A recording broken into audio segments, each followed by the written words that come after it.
ये जो कमर पे लादा है कुछ नसीबों का घाटा है। कमाने को रोजी दिन भर मजदूर पसीने के संग खून बहाता है। ख्वाब ख्याल और ख्वाहिश है मचलती, जमाने से कैसे वो हसरत छुपाता है। रेहड़ी के पहियों के संग वजूद घसीटते ये मजदूर हालात की चक्की में मांस पिसवाते हैं, मगर तकदीर में लिखी तलखियों के घन चक्कर से निकलने की जुस्तजू महज एक सुंदर सपना बनकर रह जाती है, जिसकी हकीकी तस्वीर सड़क पर चलने वाली रेहड़ी को घसीटता वही थका मांदा जिस्म हुआ करता है।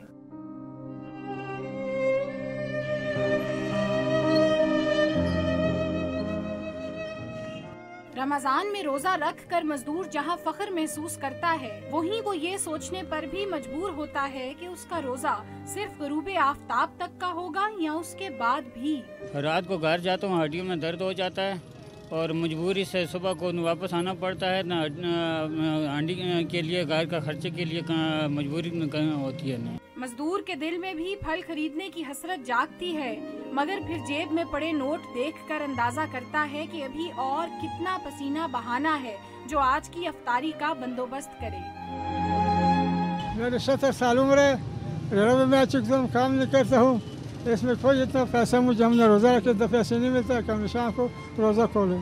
उमरा और साहिब हैसियत अफराद की एहसास से भरी एक सोच कई खामोश लबों पर मुस्कान बिखेर सकती है। रोजा रख कर कड़ी धूप में मेहनत करने वाले ये मजदूर हर सहरी के साथ दिल में हजारों ख्वाहिशें लिए अपने काम पर निकलते हैं, मगर इनके पसीने के कतरों के साथ ही साथ इनकी हसरतें भी बह जाया करती हैं। कैमरामैन असदुल्ला भट्टी के साथ सादिया राफे, डॉन न्यूज़, रावलपिंडी।